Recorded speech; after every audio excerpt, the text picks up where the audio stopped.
Hello friends, welcome back to my new blog. और आप सब लोग कैसे हैं? आई होप आप सब लोग बहुत अच्छे होंगे और मैं भी बिल्कुल ठीक हूँ। तो ये है मेरा संडे का दिन।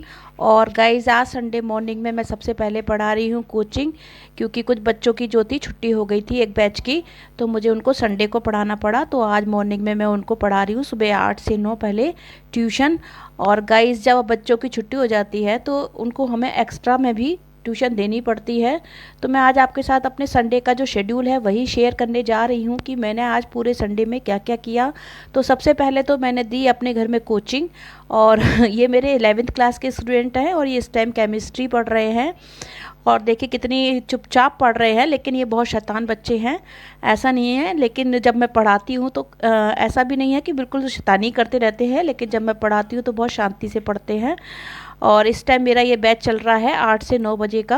और फिर 9 बजे के बाद मैं अपना काम स्टार्ट करूँगी। लेकिन गाइस इससे पहले मैं अपने घर में वॉशिंग मशीन लगा चुकी थी, क्योंकि मुझे आज लॉन्ड्री भी लगानी थी। बहुत सारे कपड़े जो पूरे वीक के इकट्ठे हो जाते हैं वो भी धोने थे।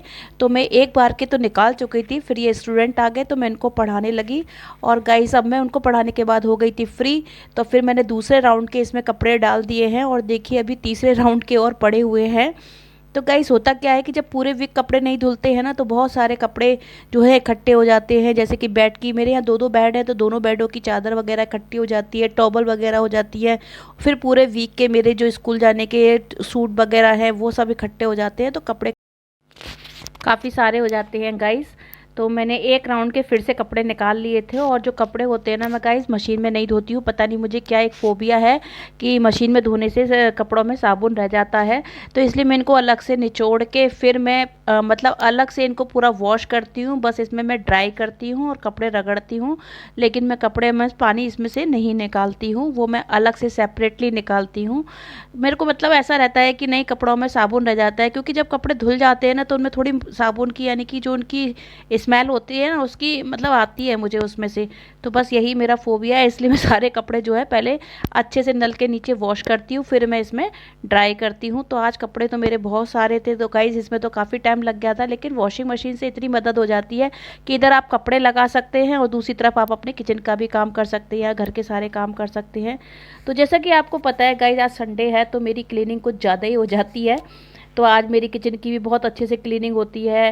डेली तो मेरे को इतना टाइम नहीं मिलता है ना गाइस कि मैं सुबह उठ के जल्दी जल्दी किचन की पूरी सफाई करूँ, नीचे से धोऊं पोंछूं और सारा कूड़ा वूड़ा निकालूं। तो मैं ये सब काम ना संडे के लिए छोड़ देती हूँ। संडे को ही मैं किचन में एक्स्ट्रा बर्तन भी निकालती हूँ, जैसे कि जग वगैरह है या मतलब जो बर्तन हम डिब्बे वगैरह खाली हुए हैं उन सबको क्लीन करना, और सब्जी रखने की कंडियाँ वगैरह जो होती हैं वो सब क्लीन करना। तो गाइस उसी सब में मुझे बहुत टाइम लग गया था। और फिर राशन भी आया हुआ था ना घर में, तो कुछ डब्बे वगैरह मैंने धो के पहले से भी बालकनी में अपने सुखा रखे थे। और यहाँ पर देखिए मैं अपनी कर रही हूँ क्लीनिंग गैस की, क्योंकि डेली डेली गाइस इतने अच्छे से क्लीनिंग नहीं हो पाती है। तो बस संडे को मुझे ये लगता है कि यहाँ से भी साफ़ कर लूँ, वहाँ से भी साफ़ कर लूँ, क्योंकि मेरी ये जो जॉब है वो टीचिंग की है, जैसा कि आप लोगों को पता है। और मैं जो है पूरे हफ्ते में सिर्फ एक ही दिन हम लोगों को छुट्टी मिलती है। तो और जैसे बैंक वगैरह की होती है या कोई और जॉब होती है उसमें आपको 2 दिन की छुट्टी मिल जाती है, तो काम घर के जो है ईजिली हो जाते हैं। और गाइज़ मुझे तो सिर्फ एक ही छुट्टी मिलती है संडे की, तो मुझे सारे काम संडे को ही करने होते हैं। तो मेरा संडे जो है वो कहना चाहिए बिल्कुल भी रेस्ट डे नहीं होता, ओनली वर्किंग डे होता है। मोस्टली डेज में मुझे 10 साढ़े 10 बजे जब हमारा लंच होता है ना स्कूल में, तो मतलब हम लोग खा भी लेते हैं। लेकिन जिस दिन संडे होता है ना उस दिन तो समझ लीजिए नाश्ते का पता नहीं होता कि 12 बजे होगा या 1 बजे होगा। और फिर जो लंच है वो तो बहुत ही लेट हो जाता है, क्योंकि देखिए यहाँ पर मैं सारे एक्स्ट्रा बर्तन जो है वो भी निकाल के क्लीन कर रही हूँ। जैसे कि ये जग है पूरी मतलब वीक जो है इसको यूज़ किया जाता है, और फिर संडे को ही मैं स्पेशली इसको धोती हूँ, क्योंकि ये जूठा तो होता नहीं है, बस इसमें पानी लेके हम लोग यूज़ करते हैं। और यहाँ पर सब्जी वगैरह की सारी जो है टोकरी वगैरह मैं क्लीन कर रही हूँ, और कुछ बर्तन क्लीन करके ऑलरेडी मैं पहले से ही बालकनी में सुखाई हूँ। तो ये सारी क्लीनिंग मेरी अभी चल रही है। फिर मैं किचन को पूरा धोऊंगी अच्छी तरीके से, फिर नीचे से भी जो थोड़ा बहुत कचरा इधर उधर हो जाता है वो सब भी क्लीनिंग करूंगी। तो गाइस मेरे ज़्यादातर लेडीज़ हैं जो जॉब करती हैं, उनको तो वास्तव में कोई भी दिन उनका हॉलीडे नहीं होता है, ये मैं अच्छी तरीके से जानती हूँ, क्योंकि जैसा मैं सफ़र करती हूँ वैसा ही सभी लेडीज़ें सफ़र करती हैं। तो बस यही सब क्लीनिंग मेरी चल रही है, और ये सब करना भी गाइस बहुत ज़रूरी होता है, क्योंकि अगर हम लेडीज़ें किचन वगैरह को ना देखें कि कहाँ पर क्या ख़राब हो रहा है क्या सही है, तो पता नहीं क्या हो इस घर का क्योंकि एक लेडीज़ ही अच्छी तरीके से जान सकती है किचन में उसको क्या चीज़ अच्छी है, यूज़ की है, वो रखनी है और बाकी की निकालनी है। तो ये सब करते करते गाइस मुझे बहुत टाइम हो गया था। फिर उसके बाद देखिए मैंने किचन में से सारा कूड़ा निकाला झाड़ू लगा के, और कमरों की क्लीनिंग तो मैं पहले ही कर चुकी थी। वहाँ पर मैं पोछा भी लगा चुकी थी, झाड़ू भी लगा चुकी थी, लेकिन मैंने आपके साथ शेयरिंग नहीं की है, क्योंकि आप भी कहेंगे क्या मैम रोज़ रोज़ यही झाड़ू पोछा दिखाती रहती हो। लेकिन आप सब जानते हैं कि ये सारी जिम्मेदारियाँ जो है जो हमें रोज़ रोज़ पूरी करनी होती हैं, और मेरे घर में तो वैसे भी कोई हेल्पिंग हैंड नहीं है, आप सभी लोग जानते हैं। ना मेरे पास बेटी है अभी फ़िलहाल, ना मेरी बहू है, तो इसलिए मुझे ही सारा काम करना पड़ता है। और मैं झाड़ू इसलिए पहले किचन में लगा देती हूँ क्योंकि जो नाली है ना वो चौक हो जाती है अगर उसमें कचरा चला जाए। फिर मैंने उसके बाद में देखिए पानी डाल के मैं इसको आराम से धो सकती हूँ, क्योंकि अगर पानी के साथ कोई कचरा नाली में चला जाता है ना गाइस, तो नाली चौक हो जाती है, और हमारा वैसे भी ऊपर का मकान है तो हमें प्रॉब्लम हो जाती है। और यहाँ पर देखिए मैं अब आज जो है पूरे किचन में अच्छी तरीके से सामान को हटा हटा के मैं धोती हूँ, क्योंकि आपको पता है कि डेली डेली अगर हम ये काम करेंगे तो भैया स्कूल तो पहुँचने से रहे। तो इसलिए बस ये मेरा जो है पूरे संडे को ही होता है। और ये सब काम करने के बाद में गाइस फिर मैं बनाऊंगी नाश्ता, और आज नाश्ते में मैं बनाऊंगी मशरूम के सैंडविच, जो मेरी बहू रानी बहुत अच्छे से बनाती हैं। और जब भी हम लोग वहाँ जाते हैं तो वो उनके देवर को बहुत पसंद है, यानी कि मेरे छोटे बेटे को, तो वो ज़रूर बना के हमको खिलाती हैं। तो लेकिन मैं आपकी बार उसके पास गई थी तो देखा था कि कैसे बनाती है, तो बस आज मैं वही बना रही हूँ। और मुझे भी एक जगह जा मतलब गई थी जहाँ पर मुझे मशरूम मिल गए थे। तो गाइस जैसा कि मैंने बताया मेरे छोटे बेटे को मशरूम के सैंडविच बहुत पसंद है, तो बस उसकी जिद हो गई कि नहीं ले लो, और मैंने फिर ले लिए, लेकिन बनाए नहीं थे, 2 दिन से रखे हुए थे। तो आज मैं बना रही हूँ संडे को। तो इसके लिए मैंने अभी कढ़ाई में थोड़ा सा ऑयल डाल दिया है, और पहले मैंने मशरूम को अच्छी तरीके से वॉश करके धो लिया था। और मैंने बंद गोभी जो है ली है और प्याज ली है, बस इसमें ये 3 चीज़ें डलती हैं, और उनको भी अच्छे से मैंने देखिए अच्छे से चॉप कर लिया था। और यहाँ ऑयल गर्म हो गया है तो मैंने सबसे पहले इसमें प्याज को डाला है, क्योंकि प्याज थोड़ा हार्ड होता है इनकी अपेक्षा। तो उसको मैं फ्राई कर लूँगी, जब वो फ्राई हो जाएगी उसके बाद मैं इसमें मशरूम और बंद गोभी भी डालकर इसको फ्राई कर लूँगी। और देखिए यहाँ पर मेरे से थोड़ी सी क्लिप मिस हो गई है, लेकिन मैंने जब प्याज फ्राई हो गई थी ना उसके बाद में मैंने बंद गोभी और मशरूम भी डाल के देखिए फ्राई कर रही हूँ। और इसमें कुछ ज़्यादा मसाले नहीं डालने चाहिए गाइस, क्योंकि जो एक नेचुरल टेस्ट होता है ना मशरूम का वो गायब हो जाता है। तो इसलिए मैं सिर्फ इसमें काली मिर्च, नमक और थोड़ा सा सिरका डालूँगी, और जिससे कि सिरके से थोड़ा खट्टेपन का टेस्ट आ जाएगा। तो बस ये सब डाल के मैं अच्छे से इसको मिलाकर बना लूँगी। और फिर इसके बाद में इसमें हम यूज़ करते हैं म्योनीस का। तो म्योनीस के साथ देखिए मैं कैसे बनाती हूँ। यहाँ पर देखिए मैंने ये जो सैंडविच की ब्रेड होती है चौड़ी वाली बड़ी, जो उसको मंगा लिया था, और ये मेरा नॉन स्टिक तवा है, इसी पे बनाऊंगी। इस पे बनाने से गाइस 2-3 इकट्ठे एक साथ बन सकते हैं, क्योंकि मेरे पास सैंडविच मेकर नहीं है। तो देखिए सबसे पहले इस पर डालेंगे हम लोग म्योनीस, और मेरी म्योनीस भी ख़त्म हो गई थी, लेकिन मर्दुल कह रहा था आप जितनी है उतनी से ही बना लो, और मैं नहीं लेके आ रहा। तो फिर मैंने उसी म्योनीस से जो थोड़ा थोड़ा डाल डाल के ही बनाए हैं। अगर आपके पास म्योनीस जो है काफ़ी सारी है तो आप काफ़ी सारी डालकर भी इसको अच्छे से बना सकते हैं। तो देखिए यहाँ पर पहले मैंने म्योनीस लगाई है, उसके बाद इसमें जो है मैंने ये जो मिश्रण बनाया था वो भरा है।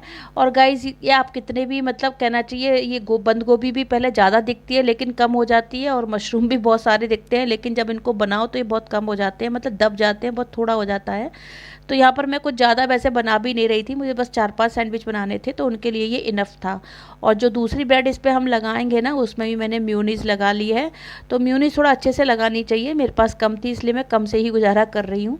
और यहाँ पर मैंने देशी घी जो है वो लगा लिया है। अगर आपके पास बटर है तो आप बटर में भी इसको बना सकते हैं, बहुत ही टेस्टी सैंडविच बनते हैं। हमारे यहाँ तो बहुत पसंद किए जाते हैं गाइस, तो आप भी बनाइएगा और फिर बताइएगा कि आपके यहाँ कैसे लगे। और बच्चों को भी बहुत टेस्टी लगते हैं ये मशरूम के सैंडविच, क्योंकि इसमें मेयोनीज वगैरह भी डली होती है। आप चाहे बच्चों के लिए इसमें थोड़ा सा सॉस भी मिला सकते हैं, कोई दिक्कत की बात नहीं है। और यहाँ पर देखिए मैंने ये बना लिए हैं अपने सैंडविच। और इसके बाद में मैं बनाऊँगी आज खाने में कढ़ी चावल, क्योंकि संडे है ना, तो बस ऐसा लगता है कि कोई ऐसी चीज़ बनाओ जो डेली नहीं बन सकती है। तो मैंने डिसाइड किया था, क्योंकि मेरे पास दही भी रखा हुआ था, तो मैं आज दही की कढ़ी बनाऊंगी और बनाऊंगी चावल। तो यहाँ पर देखिए मेरे फटाफट से 2 सैंडविच जो है वो रेडी हो रहे हैं। और इसके बाद में मैं पहले कढ़ी को छोंक दूंगी, क्योंकि कढ़ी बनने में काफ़ी टाइम लगता है गाइस। तो मेरी इधर जो है गैस पे कढ़ी बनती रहेगी, तब तक मैं नहाने का काम और दूसरे काम भी कर सकती हूँ, क्योंकि जो कढ़ी है उसको बनने में काफ़ी टाइम लगता है। तो बस मैंने सोचा था कि लाओ सैंडविच बना के पहले अपने बेटे को दे देती हूँ, और फिर उसके बाद में मैं भी खाने के बाद में ही मैं कढ़ी को छोंक दूंगी। उसके बाद फिर मैं कपड़े वगैरह धोने जाऊँगी और बाकी का नहाने धोने का जो भी काम है वो करूँगी। और फिर मैं क्या करती हूँ, कढ़ी को लो फ्लेम पर रख देती हूँ ताकि वो आराम से पकती रहती है। और कहते हैं ना कि कढ़ी जितना पकती है उतनी अच्छी बनती है। तो बस वही प्रोसेस मैं अपनाती हूँ और उसको गैस पर रख देती हूँ, बाकी के मैं अपने काम करती रहती हूँ। और देखिए यहाँ पर मेरे सैंडविच बन के कितने तैयार हैं, और देखिए गैस कितने अच्छे लग रहे हैं। सच मानिए, यकीन मानिए, इनको खाकर बताया, मतलब खाएंगे जब आप लोग बना के, तो आप भी कहेंगे कि हाँ सैंडविच अच्छे बनते हैं और बहुत ही टेस्टी होते हैं। और वैसे भी जो मशरूम होते हैं ना, वो हेल्थ के लिए बहुत अच्छे होते हैं। तो यहाँ पर देखिए मैं भी अपना नाश्ता करने के बाद फिर से आ गई थी किचन में, और यहाँ पर मैं तैयारी कर रही हूँ कढ़ी को छोंकने की। तो इसमें मैंने डाली है अभी जीरा, हींग, अजवाइन, मेथी, ये सब मैं चारों चीज़ें डालती हूँ, और राई भी डालती हूँ, और थोड़ी सी खड़ी लाल मिर्च मैंने डाल दी है। और जैसा कि आपको पता है, मैं हल्दी पहले ही ऑयल में डाल देती हूँ ताकि वो पक जाती है और इसके कच्चेपन का स्वाद खत्म हो जाता है। और यहाँ पर मैंने करी पत्ता भी इसमें डाला है। मेरी मम्मी वगैरह सभी हल्दी को पहले ऑयल में डाल देती थी ताकि उसका जो कच्चेपन का स्वाद होता है वो ख़त्म हो जाता है। तो वही प्रोसेस मैं अपनाती हूँ। और यहाँ पर मैंने जो है कढ़ी का घोल डाल दिया है, बेसन और दही को फेंट के जो बनाते हैं। और बस इसको पहले अभी मैं नमक नहीं डालूंगी, क्योंकि मैं दही की कढ़ी बना रही हूँ ना गाइस, तो फटने का डर रहता है। जब तक इसमें एक उबाल नहीं आ जाता तब तक हम इसमें नमक और मसाले नहीं मिलाती हूँ मैं। तो ये एक इसकी ट्रिक होती है बनाने की कि आपकी जो दही की कढ़ी है वो फटे ना। तो आप मसाले बिल्कुल लास्ट में मिलाइएगा, जब तक इसको खूब उबलने दीजिएगा। और यहाँ पर जो है मैं इसकी पकौड़ी का पेस्ट बना रही हूँ, जिसमें मैंने बेसन ले लिया है और उसमें लाल मिर्च, नमक और थोड़ी सी हींग डाल दी है। बस इसी से ही मैं पकौड़ी का पेस्ट बनाऊंगी। और गाइस इसको बहुत फेंटते हैं, अच्छी तरीके से फेंटते हैं, तभी जो पकौड़ियाँ है ना आपकी फूली फूली और पफ़ी बनेंगी। और जो अगर नहीं फेंटेंगे तो बिल्कुल कर्री बन जाती हैं। तो यहाँ पर देखिए मैं वही तैयारी कर रही हूँ, उसको काफ़ी फेंट रही हूँ। अब मेरी जो पकौड़ी का पेस्ट है वो फिट चुका है, तो मैंने कढ़ी दूसरी जगह पर चढ़ा दी है, दूसरी गैस पे। और इस गैस पे मैं पकौड़ियाँ सेकूंगी, क्योंकि मेरे को कढ़ी जो है लो फ्लेम पे पकानी है, तो मैंने दूसरी पर इसको शिफ्ट कर दिया है। और यहाँ पर देखिए मैं पकौड़ी तलने के लिए भी सरसों के तेल का यूज़ कर रही हूँ। और वैसे भी कढ़ी जो है सरसों के तेल में ही बहुत अच्छी बनती है गाइस। लेकिन जब मैं इससे फेंट रही थी ना, तो ज़्यादा अच्छे से फिट नहीं पा रही थी। जैसा कहते हैं ना, जो काम हाथ से होता है उसको तुम मशीन से करो, वो तो नहीं हो सकता ना। तो जब हाथ से मैंने इसको फेंटा, तो बेसन बिल्कुल जब फेंटते हैं ना गाइस, बिल्कुल सफ़ेद सा हो जाता है, बहुत ही अच्छा पफीनेस आ जाती है उसमें, बिना किसी खाने सोडा वगैरह के। तो बस मैंने अब यहाँ पे वही प्रोसेस अपनाया है कि अपने हाथ का यूज़ करके इसको काफ़ी अच्छे से फेंट लिया है। और इसकी छोटी छोटी पकौड़ियाँ मैं तल लूँगी। और मैं ये पकौड़ियाँ गाइस क्या करती हूँ, थोड़ी ज़्यादा ही बनाती हूँ, क्योंकि मुझे ये पकौड़ियाँ जो है थोड़ी सी अगर बचा लेती हूँ ना, तो वो बची हुई पकौड़ियाँ जो होती हैं मुझे वैसे भी खाने में बहुत मज़ा आता है। जैसे बचपन में मम्मी पकौड़ियाँ बनाती थी ना, तो मैं कहती थी नहीं थोड़ी ज़्यादा बनाना और उसमें से बची हुई पकौड़ियाँ मुझको दे देना। तो वही काम मैं अभी भी करती हूँ। तो यहाँ पर मैं पकौड़ियाँ थोड़ी ज़्यादा ही तलूँगी, थोड़ी सी मैं डाल दूँगी कढ़ी में और थोड़ी सी बचा लूँगी, जिसको बाद में खाने में बहुत मज़ा आता है गाइस। तो बस यहाँ पर देखिए मेरी कढ़ी जो है उधर उबल रही है और इधर ये पकौड़ियाँ मेरी बनके तैयार हैं। और हाँ गाइस, इतनी देर में मैं जो थी नहा भी आई थी बीच में जाके, जब मेरी जो कढ़ी थी पक रही थी। और ये पकौड़ियाँ तो मैंने बाद में आके पकाई हैं। और देखिए जैसा कि गर्मी है आपको पता है, तो मेरी चुन्नी तो मेरे बगल में टंगी रहती है, बस ये पसीना वगैरह पोंछने के लिए। और ये मैं देखिए यहाँ पर पकौड़ियाँ जो हैं बहुत तल गई हैं अच्छी तरीके से, और अब मैं इनको निकाल लूँगी। और गाइस इस तरीके की जो पकौड़ियाँ बनाते हैं ना, ये ऊपर से थोड़ा सा मतलब कटिंग सी आ जाती है इसके अंदर, जिससे कि आपको पता चलता है कि हाँ ये बहुत ही अच्छी बनी। देखिए कितनी पफीनेस बनी है इनकी। अब मैं इसको कढ़ाई में डाल दूँगी और इसको पकने दूँगी इसी तरीके से। और यहाँ पर थोड़ी सी जो और तल रही है ना गाइस, इनको मैं बचा लेती हूँ ताकि मैं और मेरा बेटा इनको बाद में खा सकते हैं।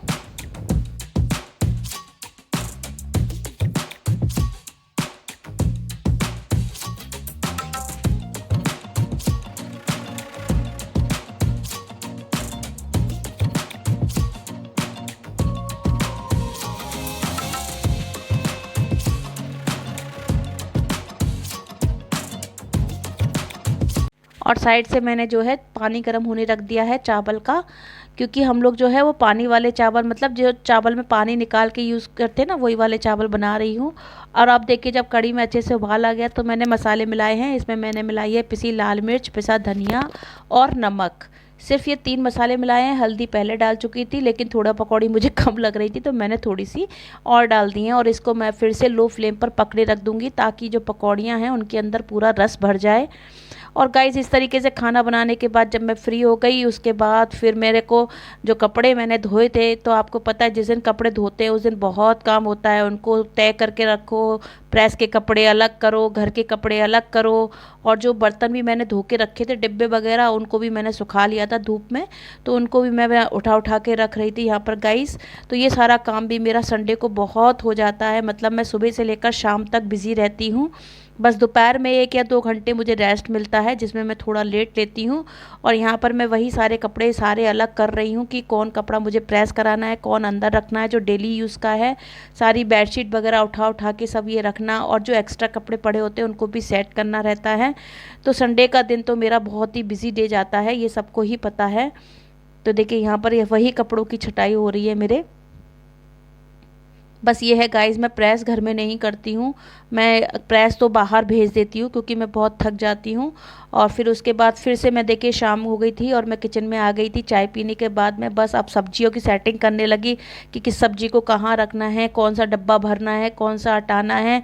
और फिर मेरे घर में जो है दूध भी जो आता है वो भैंस का आता है ना, तो बहुत सारी मलाई हो जाती है, तो दूध भी बहुत सारे बर्तनों में हो गया था, तो सारी मलाई में जो है इकट्ठी करके एक डब्बे में रख लेती हूँ। और जब पूरा डब्बा भर जाता है तभी मैं उसकी घी निकालती हूँ। तो यहाँ पर देखिए मेरा 2-3 डब्बों में, मतलब भगोनियों में दूध था, तो मैं सबको खाली कर रही हूँ ताकि जो एक्स्ट्रा बर्तन है वो फिर से मैं शाम को मांज के रख सकूँ। ताकि बर्तन जो है बहुत सारे हो जाते हैं गाइस, जो फ्रिज में भरे रहते हैं वो भी सब मैं यहाँ पर निकाल रही हूँ और दूध को गर्म करके किसी एक भगोने में कर लूँगी। और ये सारी मलाई मेरे इस चीज़ डिब्बे में इकट्ठा करके रखती हूँ। पूरे वीक की जब इकट्ठी हो जाती है, यानी कि 10 दिन की, तभी मैं इसका घी निकालती हूँ। और आज गाइज मैंने अपना सर भी, मतलब हेयर भी वॉश नहीं किए थे, क्योंकि मुझे अभी एक पेस्ट लगाना है मेथी दाने का, जो मैंने रात को भिगो के रख दिया था और सुबह पीस भी लिया था। अपने बेटे को भी लगाती हूँ और ख़ुद को भी लगाती हूँ। तो मॉर्निंग में मेरे बेटे ने तो लगा लिया था लेकिन मैंने नहीं लगाया था। और यहाँ पर देखिए मैंने किचन में जो बर्तन थे धोए हुए सुबह के वो खाली किए, और उसके बाद में जो बर्तन थे उनको क्लीन करने के बाद अब मैं फ्री हो गई थी। तो अब मैंने सोचा चलो अपना वो जो मेथी का पेस्ट था उसको मैं लगा लूँ, तो यहाँ पर मैं वही लगाने आ गई हूँ। ये जो है मेथी दाने का पेस्ट है, और मेरे बाल बहुत झड़ रहे हैं तो इसलिए मैं ये पेस्ट लगा रही हूँ। और इसको मैंने रात को भिगो दिया था और सवेरे पानी डाल के इसको मैंने पीस लिया है, लेकिन मॉर्निंग से मुझे टाइम नहीं मिला इसको लगाने का, तो मैं इवनिंग में लगा रही हूँ। और इसको मैं आधे घंटे लगाऊंगी, उसके बाद मैं फिर बालों को धो के इसको मतलब निकाल के फिर शैम्पू करूँगी। तो देखते हैं क्या होता है, इसका कैसा रिजल्ट आता है। वैसे रिजल्ट तो कहते हैं बहुत अच्छा आता है, और मैं 1-2 बार पहले भी लगा चुकी हूँ। मुझे मेहंदी भी लगानी है, पर आज मैं पहले इसको लगा रही हूँ, कल मेहंदी लगाऊंगी। तो फिर मैं बताती हूँ आपके साथ। लेकिन बाल तो इसको लगाने से बहुत ही ज़्यादा सिल्की हो जाते हैं, बहुत प्यारे। तो गाइस जैसा कि आपको पता है मेरे पास कोई हेल्पिंग हैंड तो है नहीं, मैं मेहंदी भी अपने आप लगाती हूँ और इस पेस्ट को भी मैं अपने आप लगा रही हूँ। बस एक एक मांग कर करके हमें अच्छी तरीके से इसको लगाना होता है, और आधा घंटे बस इसको लगाने के बाद मैं इसको हेयर वॉश कर लूँगी और फिर शैम्पू कर लूँगी। तो गाइज़ आप लोग ने देखा कि मैं संडे के दिन पूरा कितना बिजी रहती हूँ और मेरा पूरा संडे का शेड्यूल कैसा होता है। तो अगर आप लोगों को मेरा ये ब्लॉग अच्छा लगा हो तो प्लीज़ इसको लाइक कीजिएगा, शेयर कीजिएगा और सब्सक्राइब करना मत भूलिएगा।